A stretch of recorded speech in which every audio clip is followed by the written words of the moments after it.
Yeah, what's known is known. Democracy, communism, socialism. Because democracy accommodates all of them. If all of them are accommodated by democracy. That's the point of democracy. Why America? Why the United States? Well, for one, them attaining independence as well as them, going on to actually establish the idea of independence. That was also by coincidence. The fact that slavery actually brought in different people from all over the world was also a coincidence. It was guided by capitalism, yes, but it's not because of capitalism that it ended up thriving. It's because of democracy. Imagine if they didn't choose democracy. If they didn't choose democracy, then what would be the financial system used? Would it still be capitalism? So that means capitalism isn't really all that bad. It's the political nature of these two things that we use in the world. You have capitalism on one side, and you have democracy on one side. They are interchangeable. That's what the world doesn't really understand. So that means where there is capitalism, there is actually democracy growing, or there is democracy already, or it will lead to democracy. This is the same with China. They don't see it at the moment.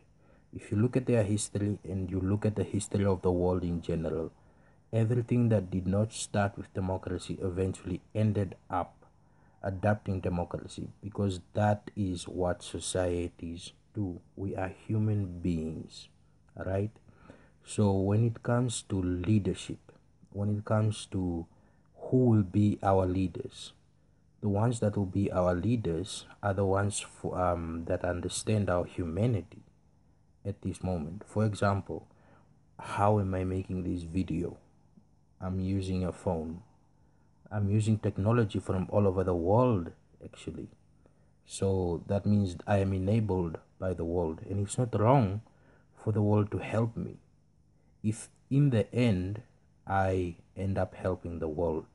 So if for instance, if I'm getting free internet connection in an area that doesn't have free internet connection, or I'm being given very fast speeds in an area that doesn't have very fast speeds, or in an area that has you paying for internet connection at certain speeds at a certain price, and if I'm getting all of that, say, for free, am I actually getting it for free, or am I in turn advertising that ability or that capacity wherever I am in the world, to other people, that this is what this is possible here, right? So if it's possible, then I'm actually not getting anything for free. That means me is actually paying. My mind is paying, my eyes are paying, my time is paying. Nothing is being given for free. So if eventually I'm enabled to a point where I have internet connection whenever I want and at any speed that I want, what am I using it for? Like right now, I'm going to explain this video. So what am I using it for? Right? So I'm using it. If I wasn't using it, how can it be free? It has to be something, and it is something. If it's something and it's being used, it's not free. That's how advertising works. That's why I gave the example of Google, Facebook, Twitter. If, say, I work for Facebook and I can view anybody's profile whenever I want, am I breaching some sort of a contract? Am I breaching the personal contract for someone who signs up for Facebook, which says you cannot actually view someone's profile unless you add them as a friend? But at the same time, I'm working for Facebook. I am looking at ways to improve the service. If I'm looking at ways to improve the service, then I actually have to get that data. I have to get that information. Same with Twitter, same with Instagram, same everywhere. Free is not free, right? I actually have to be there for it to be free or paid or something. So if I then decide paying enough, and I'm not going to be overcharged. That just means there's more variety of choice. But where did that come from? It came from the very fact that I actually had to use a certain service beforehand. Um, the same thing with education. Uh, should education be free? Why should it be free? Well, first, who is using it? How could it be free if it's being used? And if it's being used and it actually has some sort of benefit at the end of the day, then it's not free. So if it's not free because it benefits, whether direct or indirectly, then that just means that you're actually paying for that service all the time. That's the same with the concept of corporations. The employee is rendering a service to that company. So that means they have to get the security of that company. But the clients cannot expect the same. This is the same thing which eventually I alluded to with politics. Politics and finance, they have to work together. So the more mature democracy is, the more mature a party is, the more mature people are when it comes to politics, that makes it the more the greater the capacity that they in turn have in their positions. And if you look at it in the let me say you're trying to see it in the context of employers, which is now the citizen. The citizen is the employer, and then the employee, which is the politician or the aspiring politician. If you look at it in those terms, then it means that we decide who our leaders will be, or who will end up working for us when it comes to politics, be it national or international. We decide.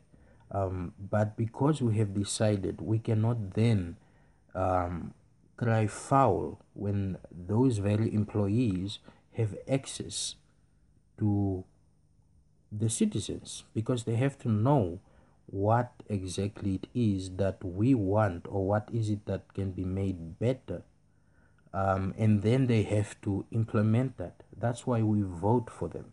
So that's how we should think when we are voting. I am not biased when it comes to Hillary Clinton. I'm not biased.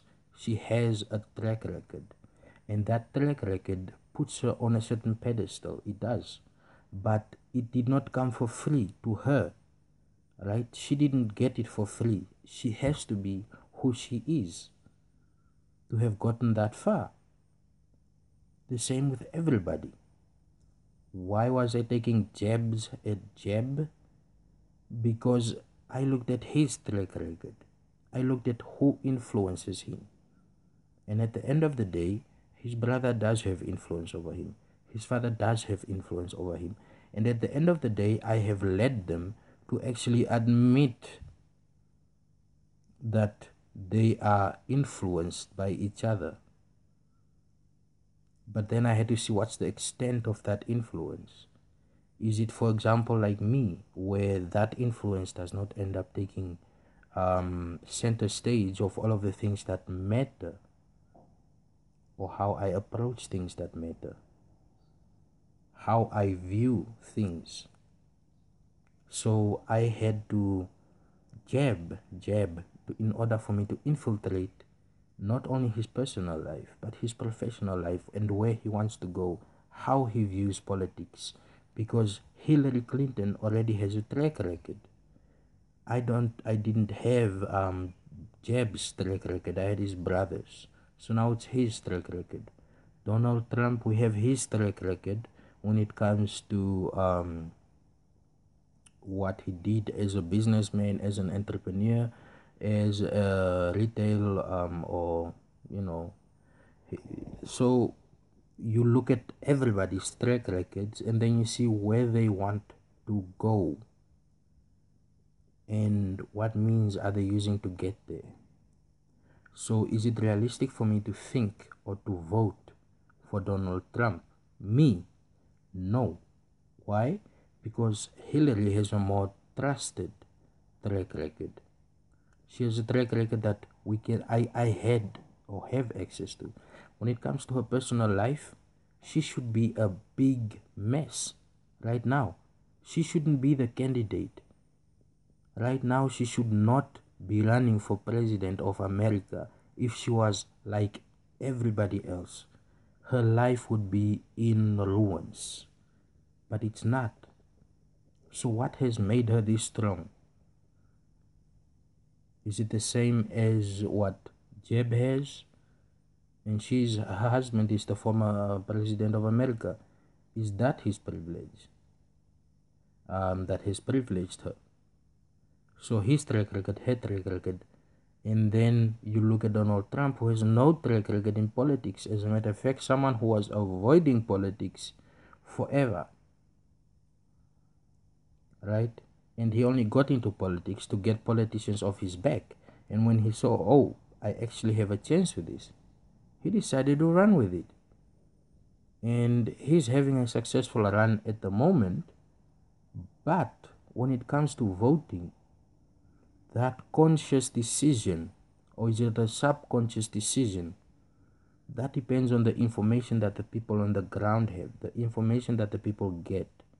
So that means taking out propaganda, everybody's propaganda, and doing so without bias, and then looking at what they want to add to the country. Because let's face it, America is very, very successful. So what are they going to add? And what they have to add right now is stability. Right now, America is not stable internally and externally. Internally, because of the lines, the walls, the invisible walls that are class. Neighborhoods are not equal. The unequal neighborhoods have a historic trauma. The same can be seen with Katrina. I don't want to seem heartless, but Katrina actually showed me something.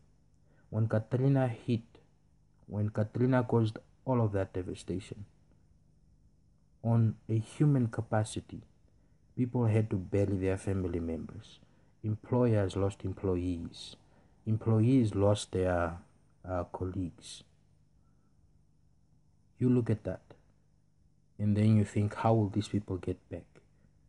Stability had to come from somewhere. So we end up looking at how this was approached and who approached it. Was it the Republicans? Did they approach it, or was it the Democrats? Well, the Democrats are the ones that actually went to Katrina and spoke of hope. Hope for the people, made the people hopeful. When the people were hopeful, they could look up and say, you know what, we're going to fix this. We're going to honor the people that died. There was no war against nature. That was the actual, that's where you look at, where nature